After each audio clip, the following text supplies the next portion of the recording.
Hi, are you accounts और finance professional कि जिनको दुबई में जॉब करनी है? then this video is for you. This video is complete tutorial for how you can find jobs, what will be your cultural changes, क्या salary आप expect कर सकते हो, वो सारी डिटेल्स इस वीडियो में इंक्लूडेड है। तो ये वीडियो लास्ट तक जरूर देखना। Hi, this is C Katul Patel and I am from accounting Baba and we do have office in Gujarat and Dubai. तो दुबई में भी हमारा ऑफिस है। तो काफ़ी सारे लोगों की कुछ क्वेरीज होती है, जैसे मैंने बोला कि अकोमोडेशन का, खाने का, रहने का, इसके अलावा उनका कैसे कल्चर होगा, वो सब काफ़ी सारी चीज़ें हैं जो मैंने इस वीडियो में डिटेल में कवर की है, टॉपिक बाय टॉपिक। अकोमोडेशन आएगा, फूड आएगा, वीज़ा आएगा, कल्चरल चेंज आएगा, ट्रांसपोर्टेशन आएगा, फ्रॉड कैसे अवॉइड करना है, कॉन्ट्रैक्ट पीरियड क्या रहेगा, सैलरी इंक्रीमेंट का क्या रहेगा, स्किल्स कौन सी आपको इम्प्रूव करनी है, कैसे जॉब फाइंड करनी है, वो सब डिटेल्स में हम लोग ने मेंशन की है। और हम लोग जो है वो काफ़ी सारे कैंडिडेट्स को हेल्प करते हैं इंडिया से। काफ़ी सारे अकाउंटेंट्स होते हैं जो एंट्री लेवल के होते हैं, काफ़ी सारे सीए होते हैं जो हाई प्रोफाइल के होते हैं, उनको दुबई में जॉब प्लेस करवाने का काम हमारा है। काफ़ी सारी गाइडेंस हम लोग देते हैं, क्योंकि काफ़ी सारे चेंजेस लाइफ के अंदर भी होते हैं, बिकॉज ये लाइफ डिसीजन है, यहाँ से वहाँ शिफ्ट होना एक लाइफ डिसीजन है। तो काफ़ी सारे चेंजेस वहाँ पे रहते हैं। तो वो सब चेंजेस कैसे होंगे, क्या चैलेंजेस फेस होंगे वहाँ पे, क्या एक्सपेंसेस होंगे, वो सब डिटेल्स में हम लोग कैंडिडेट्स को गाइड करते हैं। तो ये वीडियो एंड तक देखना, पूरा देखना, तो आपको पूरा आइडिया आ जाएगा मोटा मोटी कि क्या चीज़ आप लैक कर रहे हो, क्या चीज़ आपको ध्यान में रखनी है। तो सबसे पहले बात करते हैं अकोमोडेशन की। तो आप काफ़ी सारे लोग जो होते हैं जो दुबई की जॉब के लिए अप्लाई करते हैं, तो उसमें क्या होता है कि वो भूल जाते हैं कि यहाँ पे और वहाँ के रेंट में भी काफ़ी डिफरेंस है और अकोमोडेशन मैनेज करना थोड़ा डिफिकल्ट है। क्या क्या चीज़ें होती है? नंबर वन, आपको कंसिडर करना चाहिए कि इंडिया में आप रेंट पे कर रहे हो कि नहीं पे कर रहे हो। ठीक है, अगर आप इंडिया में रेंट पे नहीं कर रहे, जैसे कि अपने फैमिली के साथ रह रहे हो, आपके फादर के साथ रह रहे हो, तो वहाँ पे आपको रेंट पे नहीं करना। बट जब आप जॉब लेके वहाँ पे जाओगे तो वहाँ पे आपको अच्छा खासा रेंट पे करना आ सकता है। तो वो एक चीज़ है। दूसरा, अगर आप यहाँ पे रेंट पे कर रहे हो वर्सेस वहाँ पे कितना रेंट होगा उसका अप्रोक्सीमेट चार्ट में बना के दे दूंगा। तो उसको कंपेयर करना है कि यहाँ पे आपका अगर मान लो कि 1 लाख रुपया सैलरी है और 25,000 आपका रेंट यहाँ पे है, तो वहाँ पे क्या रेशियो निकल के आता है। जैसे कि वहाँ पे आपका 2 लाख सैलरी डिसाइड होता है INR में कन्वर्ट करें तो, और हो सकता है कि आपका रेंट 60-70,000 हो सके, तो रेशियो आपका पूरा चेंज हो जाएगा। तो आप वहाँ पे कंपेरेटिवली ज़्यादा रेंट दे रहे हो, आपके सेविंग्स कम हो रहे हैं यहाँ के कंपेरिजन में। तो वो चीज़ आपको कंसिडर करनी चाहिए। काफ़ी सारे लोग क्या करते हैं कि वो फैक्टर कंसिडर ही नहीं करते, फिर आगे जाके उनका या तो सिलेक्शन नहीं होता या फिर सिलेक्शन हो जाता है। तो ये सब काफ़ी सारे इश्यूज जो है आते हैं। अगर मैं टाइप ऑफ अकोमोडेशन की बात करूँ तो वहाँ पे अलग अलग टाइप के अकोमोडेशन आपको मिल जाएंगे। फर्स्ट होता है शेयर्ड अकोमोडेशन, की जो इंडिया से फर्स्ट इंडिया या पाकिस्तान से जॉब करने के लिए जाते हैं वो शेयर्ड अकोमोडेशन में करते हैं। मतलब एक ही घर के अंदर हो सकता है, बेडरूम के अंदर उन्होंने डॉर्मेटरी जो होती है, तो 3-4 बेड्स एक ही रूम के अंदर होते हैं, वहाँ पे आपको मैनेज करना रहता है और कॉमन किचन, कॉमन वॉशरूम वगैरह होता है। तो हो सकता है 4 से 10 लोग, डिपेंड करता है कि कितना साइज है। एक रूम के अंदर, एक घर के अंदर आपको उतने लोग को रहना है, तो आपका पर पर्सन कॉस्ट जो होगा अकोमोडेशन का काफ़ी कम हो जाएगा, क्योंकि काफ़ी सारे लोग यहाँ पे ऑलरेडी काम करने के लिए आते हैं, वो यहीं पे प्रेफर करते हैं। ठीक है, इसके अलावा अगर आपकी सैलरी ज़्यादा है, जैसे कि आपकी सैलरी में बोल रहा हूँ मिनिमम 10,000 दिरहम होती है, मतलब यहाँ के इंडियन रुपीज़ के हिसाब से 2,30,000 2,20,000 के आसपास होता है।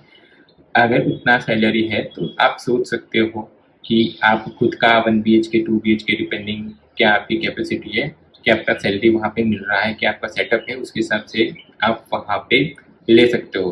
तो अगर मैं रेगुलर एरिया की बात करूँ, जैसे कि बर दुबई है, मीना बाज़ार है, तो वहाँ पे काफ़ी सारे इंडियंस रहते हैं। तो वहाँ पे आप 2500 दिरहम से लेकर ऊपर की तो कोई लिमिट नहीं है, 3500 दिरहम तक पर मंथ इतना रेंट होता है। मतलब आप समझ लो 50-60,000 70,000 तक का रेंट वहाँ पे आपको मिल जाएगा। तो आपको आपकी सैलरी का कितना परसेंटेज वहाँ पे जा रहा है उसके हिसाब से आपको अकोमोडेशन वहाँ पे ढूंढना है। तो अब बात करते हैं कि दुबई में आपको खाना कैसे मिलेगा। तो जैसे दुबई है तो वहाँ पे काफ़ी सारे लोग इंडियंस है, तो काफ़ी सारे इंडियन रेस्टोरेंट वगैरह भी मिल जाएंगे, बट ऑफकोर्स पूरे महीने आप बाहर तो नहीं खाओगे। तो आप जहाँ अकोमोडेशन ढूंढोगे वहाँ पे अगर चाइल्ड अकोमोडेशन है तो वहाँ पे कोई कुक होगा कि जो आपको रोज खाना बना के देगा, या तो फिर वहाँ पे अल्टरनेटिवली काफ़ी सारे रेस्टोरेंट्स होते हैं कि जो आपको खाना बना के देते हैं। पूरा मंथ का उनका सब्सक्रिप्शन प्लान होता है, आप क्या खाना लेते हो उसके ऊपर होता है, लेकिन 100 दिरहम 200 दिरहम तक 300 दिरहम तक आपका खाने का मंथली हो जाता है। हाँ, अगर आपको अच्छी जगह से खाना है तो ऑब्वियसली उसका पैसा ज़्यादा होगा, बट नॉमिनल आप इतना एक्सपेक्ट कर सकते हो मिनिमम। और इसके अलावा अगर आप बाहर से ऑर्डर करते हो या फिर बाहर खाना खाना चाहते हो तो भी आप मिनिमम 500 INR कम से कम रख के चलो, 500-600 आप डायरेक्ट खाना चाहते हो तो। अगर आप ऑर्डर करते हो जैसे कि इंडिया के अंदर जोमेटो स्विगी है, तो वहाँ पे भी काफ़ी सारी ऐप्स है, नून है, जलापत है, तो वो लोग डिलीवरी चार्ज भी करते हैं। मतलब अगर 10 दिरहम से लेकर जैसा आपका डिलीवरी का एरिया होगा उसके हिसाब से वो चार्ज करेंगे। तो मतलब 200 रुपीज़, 220, 230 रुपीज़ ऑलरेडी आपके खाने के कॉस्ट में ऐड हो जाएंगे एज ए डिलीवरी चार्ज। तो हो सके तो आप वहाँ जाके खाना प्रेफर करो, क्योंकि आप कहीं भी रहोगे आप तो आपको नज़दीक में काफ़ी सारे रेस्टोरेंट्स, इंडियन रेस्टोरेंट भी मिल जाएंगे। अब बात करते हैं वीज़ा की। तो वीज़ा इतना इम्पोर्टेंट क्यों है? बिकॉज जब आप इंडिया में रहते हो या फिर अपनी कंट्री में रहते हो, आप पाकिस्तान में रहते हो, तो वहाँ पे आपको वीज़ा का कॉस्ट नहीं लगता। बट आप जैसे कि अलग नेशनलिटी में जाते हो, जैसे कि आप दुबई में वर्क करने के लिए जाते हो, तो एम्प्लॉयमेंट वीज़ा होता है, विजिटर वीज़ा होता है, तो उसके बारे में भी डिस्कस करना ज़रूरी है, बिकॉज उसका भी अच्छा खासा कॉस्ट आपको लग जाएगा। काफ़ी सारे लोग क्या कहते हैं कि यहाँ से डायरेक्ट जॉब ढूंढने के लिए दुबई जाते हैं विजिटर वीज़ा के ऊपर, तो उसके हिसाब से आपको 30 डेज 60 डेज का वीज़ा मिलता है। तो उस टाइम के अंदर आप वहाँ पे जॉब ढूंढ सकते हो। अगर आपको जॉब नहीं मिला तो वीज़ा ख़त्म होते ही आपको वापस आना पड़ेगा। काफ़ी सारी कंपनीज जब वो इंडिया से हायर करते हैं तो वो लोग भी इनिशियली विजिटर वीज़ा ही इशू करते हैं, जस्ट टू मेक श्योर कि काफ़ी सारे लोग क्या है कि वहाँ पे जैसे मैंने बोला कि कल्चरल चेंज होता है, वहाँ पे काफ़ी सारी नेशनलिटी के लोग होते हैं, तो वो चेंज हर लोग अफोर्ड नहीं कर सकते या फिर हर लोग सेट नहीं हो सकते वहाँ पे उस कल्चर के अंदर। तो काफ़ी सारे लोग रिटर्न आ जाते हैं इंडिया के अंदर, या फिर जहाँ पे नेशनलिटी जिस नेशनलिटी के वो लोग हैं वहाँ पे रिटर्न अपनी कंट्री में चले जाते हैं। तो उस रीज़न की वजह से काफ़ी सारे एम्प्लॉयर्स जो है वो विजिटर वीज़ा इशू करते हैं। वंस उनको लगता है कि भाई ये उनका सेट हो जाएगा कैंडिडेट, तो उसके बाद में एम्प्लॉयमेंट वीज़ा लगता है। अभी एम्प्लॉयमेंट वीज़ा की बात करें तो उसमें क्या होता है कि काफ़ी सारे कंपनीज जो होती है वो 2 साल का वहाँ पे वीज़ा रहता है, जिसका कॉस्ट होता है 6000 दिरहम। सो 6000 दिरहम जैसा होता है कि 1.25 लाख रुपये इंडियन रुपीज़ के हिसाब से होता है। काफ़ी सारी कंपनीज जो होती है, जो छोटे लेवल की खास करके अकाउंट्स की पोजीशन होती है, तो उसके अंदर वो 500 दिरहम जो होती है वो कंपनी एम्प्लॉई के सैलरी से डिडक्ट करती है initially 6 months as a deposit. ठीक है, जस्ट टू मेक श्योर कि आप कंपनी ने जो खर्चा किया है पूरे साल का वो उनको पूरा बेयर ना करना पड़े उनका, अगर आप छोड़ के जा रहे हो तो। ठीक है, अगर क्योंकि कंपनी को तो जब एम्प्लॉयमेंट वीज़ा आपको देना होगा, कंपनी का तो एक्सपेंस लग जाएगा, but just to make sure कि आप उसको छोड़ के ना चले जाओ, वो 500 पर दिरहम जो होते हैं आपकी सैलरी में से डिडक्ट करेंगे। जैसे कि अगर आपका सैलरी 3000 दिरहम डिसाइड होता है तो आपको मिलेगा 2500, और बाकी का 500 पर मंथ 6 महीने तक मेरे ख्याल से वो रखते हैं, डिपेंडिंग अपॉन कंपनी पॉलिसी। तो काफ़ी सारी कंपनी ऐसा भी करते हैं, और कॉन्ट्रैक्ट पीरियड जब खत्म होता है तो कॉन्ट्रैक्ट पीरियड खत्म होने के बाद वो आपका पूरा डिपॉजिट वापस से आपको रिटर्न दे देते हैं। ठीक है, तो इसके साथ साथ में काफ़ी सारी कंपनीज 1 साल खत्म होने का बोनस भी देती है। 1 साल 2 साल डिपेंडिंग क्या कंपनी की पॉलिसी है, तो 1 महीने का बोनस आपको मिलेगा। जिससे कि अगर मान लो कि कोई कंपनी की ऐसी पॉलिसी है कि 3000 दिरहम आपकी सैलरी है, लेकिन अगर आप 1 साल खत्म करते हो तो 3000 दिरहम ऐसा बोनस आपको मिलेगा। मतलब आपको 13 महीना की 13 मंथ्स की आपको सैलरी मिलेगी। तो whenever you are confirming any of the offer from the Dubai's company, तो आपको ये सारे टर्म्स कंफर्म कर लेना है कि वीज़ा का क्या रहेगा, वीज़ा में डिपॉजिट आप लोगे कि नहीं लोगे सैलरी के अंदर से। ठीक है, बिकॉज इन हैंड अलग होगा आपका, उसके बाद में आपका CTC अलग होगा, क्योंकि उसके अंदर वीज़ा का कॉस्ट, मेडिक्लेम इंश्योरेंस का कॉस्ट आ जाएगा, इसके अंदर फिर आपका बोनस एलिमेंट भी आ जाता है। तो CTC इन हैंड वो भी चीज़ आपको कंसिडर करनी ज़रूरी है। तो ये सब चीज़ें जो आपको वीज़ा के अंदर ध्यान में रखनी है। वीज़ा डिपॉजिट देखना है, कौन से टाइप का वीज़ा आपको इशू हो रहा है वो आपको देखना है। अब बात करते हैं कल्चरल चेंज की, क्योंकि जब आप दुबई जाते हो तो दुबई में सब नेशनलिटी के लोग हैं, इंडियंस भी है वहाँ पे, साउथ इंडियंस भी है, नॉर्थ इंडियंस भी है, गुजरात के भी लोग हैं, राजस्थान के भी लोग हैं, हर जगह के लोग वहाँ पे आपको मिलेंगे इंडिया से। बट इसके साथ साथ में वहाँ पे पाकिस्तानीज भी है, वहाँ पे बांग्लादेश के भी लोग हैं, वहाँ पे फिलीपाइन से लोग हैं, कोरिया से है, जापान से है, कि जो वहाँ पे काम कर रहे हैं, रशिया से है, ठीक है, थाईलैंड से है। आपने काफ़ी सारी कंट्रीज़ का नाम नहीं सुना होगा, अफ्रीका से होते हैं लोग काफ़ी सारे, तो वो लोग वहाँ पे रहते हैं, तो उनका कल्चर अलग होता है, उनका खाने का अलग होता है। तो फर्स्ट ऑफ ऑल आपको मेंटली रेडी होना पड़ेगा, बिकॉज हो सकता है कि उनकी कोई चीज़ें आपको कंफर्टेबल ना लगे, उनके कपड़े हो सकते हैं, उनका खाना हो सकता है, ठीक है, बट आपको मेंटली रेडी होना पड़ेगा, खास करके अगर आप जैन हो या फिर समझ सकते हो कि पर्टिकुलर कास्ट से बिलोंग करते हो, तो हो सकता है कि बिकॉज वहाँ पे नॉन वेजिटेरियन खाना ज़्यादा चलता है, बिकॉज वहाँ से जैसे मैंने बताया कि वो एक तो मुस्लिम देश है और वहाँ पे नॉन वेजिटेरियन खाना आपको हर एक रेस्टोरेंट के अंदर मिल जाएगा। तो मेन प्रॉब्लम अगर आपका वो है कि आपको वो सब चीज़ें पसंद नहीं है, तो आपको मैनेज करना पड़ेगा। तो एक कल्चरल चेंज बहुत ज़्यादा हो जाता है, बिकॉज यहाँ पे आप जहाँ पे रह रहे होंगे वहाँ पे आपके कम्युनिटी के लोग ज़्यादा होंगे, या फिर जो आपके जो मेंटली आपको पता है कि ये चीज़ें होती है उसके टाइप के लोग ज़्यादा होंगे, लेकिन वहाँ पे कल्चर कुछ अलग होगा, तो मेंटली आपको रेडी होना पड़ेगा ये सब चीज़ों के लिए, बिकॉज हो सकता है आपका कोवर्कर कोई कोरियन हो, कोई रशियन हो या फिर अफ्रीकन हो, तो वो कुछ खाना खा रहा है तो आपको उससे प्रॉब्लम नहीं होना चाहिए। नेक्स्ट चीज़ अगर हम लोग डिस्कस करते हैं ट्रांसपोर्टेशन की, तो दुबई में ट्रांसपोर्टेशन काफ़ी, खास करके पब्लिक ट्रांसपोर्टेशन काफ़ी ईजी है। उसमें आपका मेट्रो आ गई, दुबई मेट्रो आ गई, वहाँ पे पब्लिक बस की अच्छी सुविधा है, वहाँ पे आप टैक्सी भी ले सकते हो, लेकिन टैक्सी कंपेरेटिवली कॉस्टली पड़ेगी, आपको मेट्रो बस सस्ती पड़ेगी। आप आवारा भी होती है, बोट, काफ़ी लोग बोट से भी ट्रांसपोर्ट करते हैं, उसके लिए आपको एक कार्ड मिलता है जिसको नॉल कार्ड बोलते हैं, तो कार्ड लेना है आपको, 25 दिरहम का कार्ड मिलता है, 6 दिरहम आपको वहाँ पे चार्ज उसका लगता है, 19 दिरहम का आपको बैलेंस मिलता है यूटिलाइज करने के लिए। अभी डिपेंडिंग आप कहाँ से कहाँ जा रहे हो उसका एक फिक्स कॉस्ट होता है, मिनिमम भी होता है, मैक्सिमम भी होता है। मिनिमम मेरे ख्याल से 3 दिरहम है, मैक्सिमम 7.5 दिरहम है, जो आपको लगेगा एक जर्नी के अंदर। आप मतलब चेक इन कर रहे हो कोई मेट्रो स्टेशन के अंदर, चेकआउट करते हो, तो मैक्सिमम अगर मान लो आप 20 स्टेशन भी गए और उसके बाद में चेकआउट कर रहे हो तो आपको 7.5 दिरहम मैक्सिमम उतना लगेगा। सेम चीज़ बस के अंदर भी है, 5 दिरहम मेरे ख्याल से मिनिमम है और मैक्सिमम भी उतना ही है, मतलब ज़्यादा नहीं है, 7 दिरहम 10 दिरहम्स के आसपास उनका मैक्सिमम है। पब्लिक ट्रांसपोर्ट के अंदर टैक्सी बहुत महंगी पड़ेगी, बिकॉज टैक्सी का मिनिमम मेरे ख्याल से 12 दिरहम है। आप 100 मीटर भी जाते हो तो 12 दिरहम दे विल चार्ज मिनिमम, तो कंपेरेटिव टैक्सी महंगी पड़ती है। जैसे ट्रैफिक वगैरह होता है तो उनका मीटर चालू रहता है, टाइम चालू ही रहता है, तो वो आप अवॉइड करो।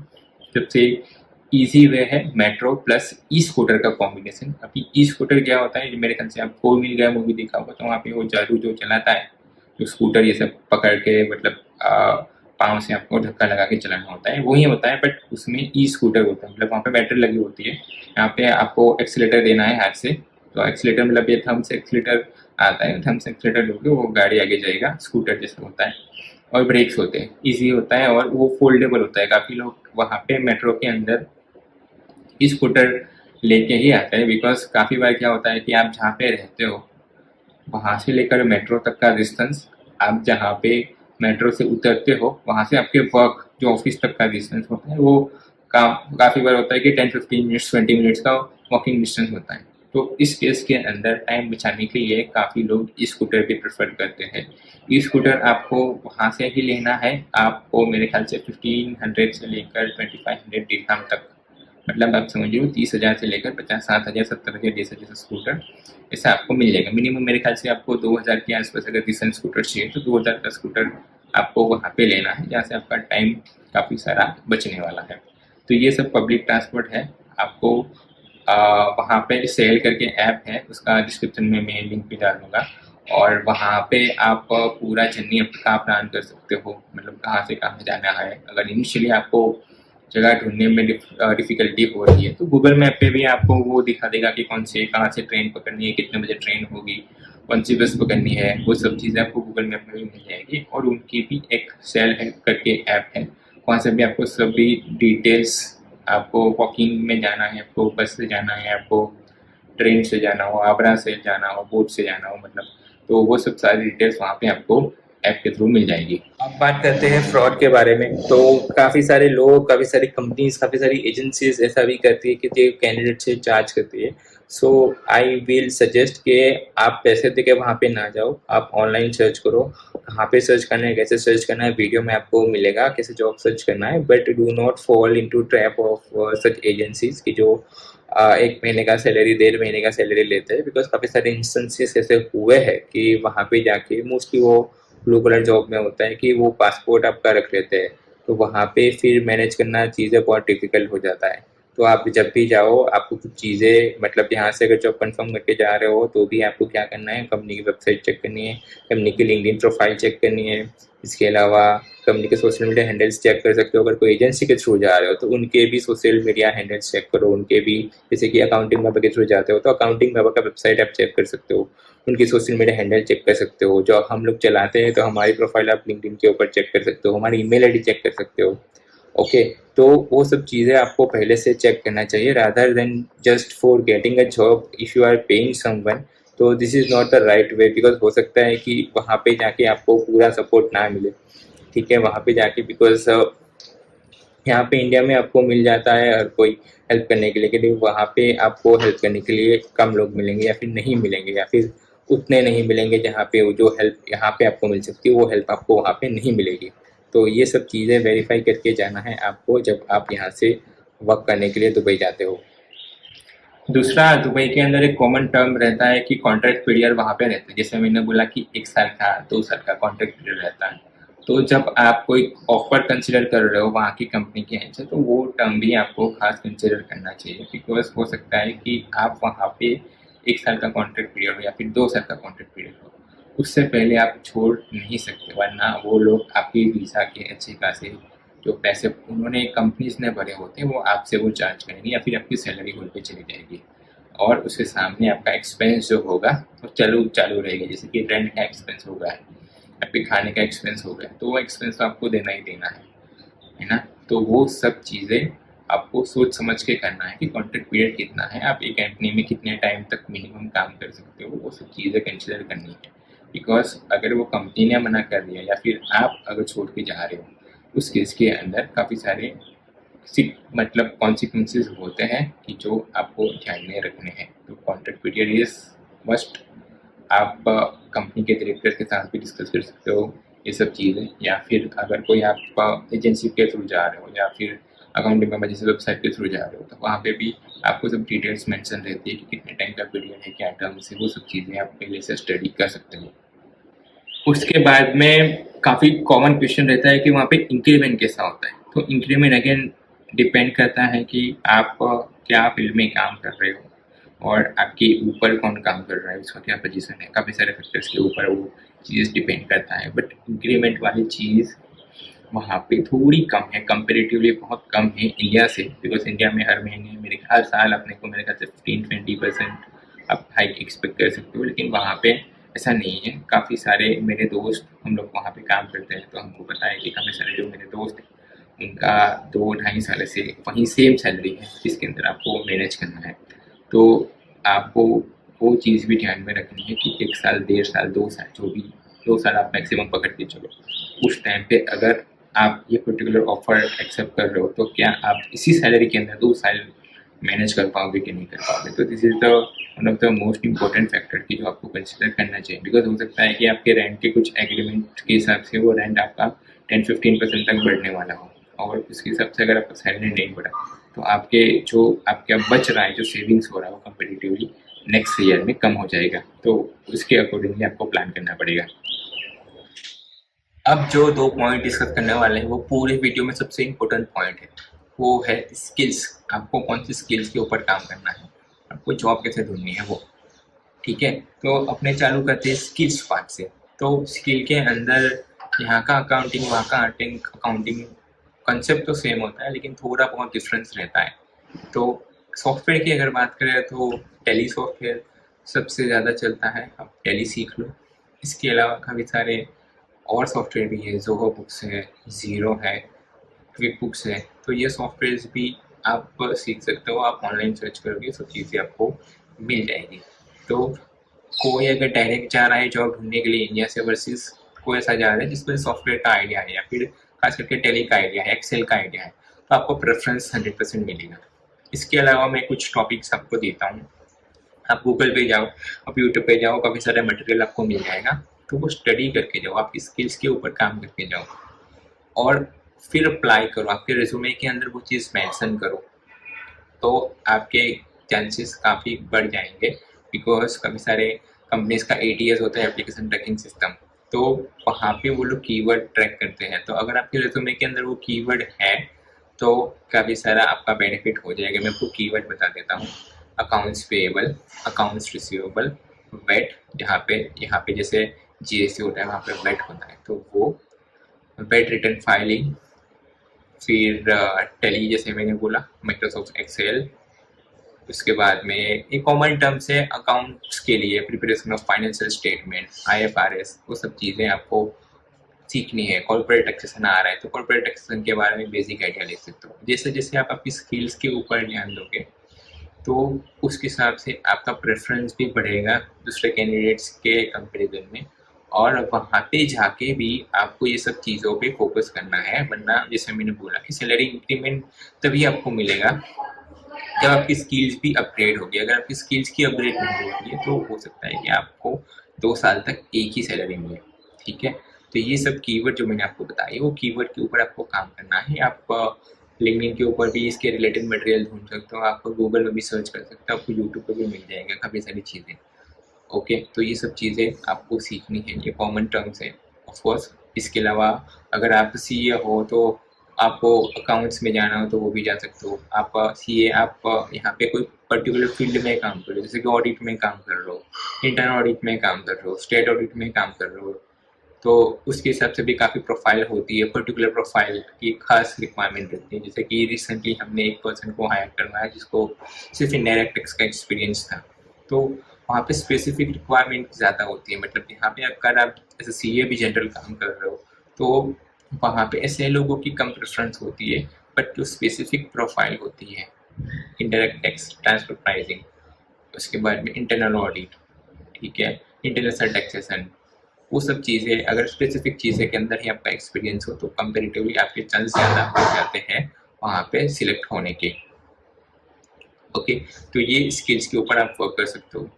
नेक्स्ट हम चलते हैं कि जॉब कैसे ढूंढी जाए। भी जैसे मैंने पहले भी बताया कि काफ़ी सारे लोग वहाँ पे जाते हैं, टिकट्स का खर्चा करते हैं, रहने का खर्चा करते हैं, वीज़े का खर्चा करते हैं, खाने का खर्चा होता है, काफ़ी सारा अच्छा खासा खर्चा हो जाता है। उससे पहले आपको क्या करना है, 2 चीज़ों के ऊपर वर्क करना है। नंबर 1 आपका रिज्यूमे उसके हिसाब से होना चाहिए। जैसे मैंने बोला कि कुछ पर्टिकुलर कीवर्ड आप डाल के रखो। ऑब्वियसली वो कीवर्ड के बारे में आपको आइडिया भी होना चाहिए, सिर्फ रिज्यूमे के अंदर वो कीवर्ड डालने से काम नहीं होगा।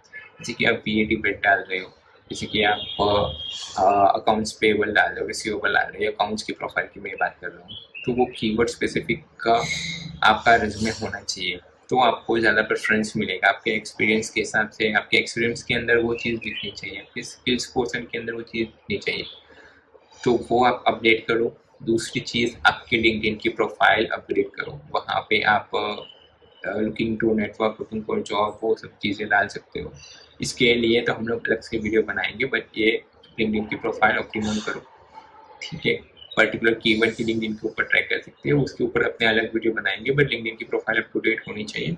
रिज्यूमे के अंदर आपका अप टू डेट, जैसे मतलब वो पर्टिकुलर कीवर्ड्स होते हैं वो दोनों जगह पे आपको डाल देने हैं।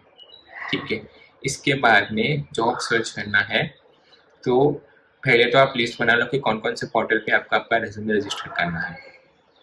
तो आप लिंक्डइन यूज़ कर सकते हो, आप इंडीड यूज़ कर सकते हो, आप फिर वहाँ के लोकल भी बाइट है, नौकरी गल्फ है, वहाँ पे लोकल ये सब पोर्टल भी ज़्यादा चलते हैं, तो आप वहाँ पे भी आपका प्रोफाइल लिस्ट कर सकते हो। ठीक है, बट मेक श्योर कि आपके जॉब प्रोफाइल के रिलेटेड आप जॉब्स ढूंढो, वरना आप रैंडम ही लिंक्डइन पे किसी को मैसेज डाल दोगे कि मुझे जॉब चाहिए, मेरे रेज्यूमे के हिसाब से जॉब सर्च करके दो, दे विल नॉट रिप्लाई। मैं खुद रिपोर्ट नहीं करता, काफ़ी सारे लोगों का मैसेज आता है, बिकॉज मैं पोस्ट करता हूँ। लोगों को क्या है कि थोड़ी मेहनत नहीं करनी, इसके अंदर आपको मेहनत करनी पड़ेगी, आपकी रिलेटेड कीवर्ड्स के हिसाब से आपको जॉब ढूंढनी पड़ेगी, वहाँ पे अप्लाई करो, फिर लोगों को रीच आउट करो। सेम चीज़ इंडीड के ऊपर भी, जैसा नहीं करो कि भाई जो मिले अभी हम ले लेते हैं, उसके बाद में फिर हम चेंज कर लेंगे 2-3 महीने पर, वो चीज़ मत करो। आपकी प्रोफाइल भी ख़राब होगी और लॉन्ग टर्म में आपको ही नुकसान होगा। ठीक है, तो प्रेफर यही करो कि यहाँ से ही जॉब ढूंढ के जाओ, और फिर आप, बिकॉज काफ़ी सारे लोग मैंने देखे हैं कि वहाँ पे अच्छा खासा खर्चा करके आते हैं, फिर यहाँ पे जो मिलता है वो जॉब ले लेते हैं। उस टाइम के अंदर जो टाइम वेस्ट होता है, उस टाइम के अंदर उनके जो दोस्त होते हैं उन्होंने काफ़ी सारा अच्छा यहाँ पे सेटअप कर लिया होता है, या फिर अच्छी जॉब यहाँ पे मिल गई होती है। तो यहाँ से ही आप लिंक्डइन के ऊपर, इंडीड के ऊपर, बाइट के ऊपर, नौकरी गर्ल का भी सारा पोर्टल आप गूगल करोगे आपको मिल जाएगा। उसके ऊपर आपका प्रोफाइल आपको बनाना है, रेज्यूमे बनाना है। अगर वहाँ पे ऑप्शन है तो वहाँ पे आपकी स्किल्स के अंदर आपके वो, जैसे मैंने बोला कि कीवर्ड स्पेसिफिक वहाँ पे सब होता है, तो आपके प्रोफाइल के हिसाब से आप इनडायरेक्ट टैक्स से बिलोंग करते हो, आप डायरेक्ट टैक्स से बिलोंग करते हो, आप ऑडिट से करते हो, इंटरनल ऑडिट करते हो, आप सिर्फ अकाउंट्स करते हो, आप टैली में एक्सपर्ट हो, आप एक्सेल में एक्सपर्ट हो, तो कम्युनिकेशन में एक्सपर्ट हो, ये सारी चीज़ें आपको मेंशन करनी है सब प्लेटफॉर्म के अंदर। आपकी प्रोफाइल यहाँ सब जगह पे अप टू डेट होनी चाहिए। दूसरा, आप सबसे इम्पोर्टेंट टिप लिंक्डइन के लिए और दूसरे पोर्टल्स के लिए भी, हर कंपनी ने कॉन्टेक्ट नंबर दिया होगा, हर कंपनी ने ईमेल आईडी दिया होगा, हर कंपनी ने पूरा प्रोसेस मेंशन किया होगा कि कैसे आपको अप्लाई करना है, तो वो प्रोसेस को फॉलो करना मत भूलो। डायरेक्ट अगर आपने जॉब देख लिया, उसको मैसेज डाल दिया कि भाई मेरे को अप्लाई करना है, आप आपकी प्रोफाइल खराब कर दोगे। आपको क्या करना है कि उनकी प्रोफाइल, आपकी जो प्रोफाइल है उनके हिसाब से, उनको मेल करने के लिए बोला तो आपको मेल करना है, उनको मैसेज करने के लिए बोला तो आपको मैसेज करना है, तो उसके हिसाब से आपको पूरा प्रोसेस जो है फॉलो करना पड़ेगा।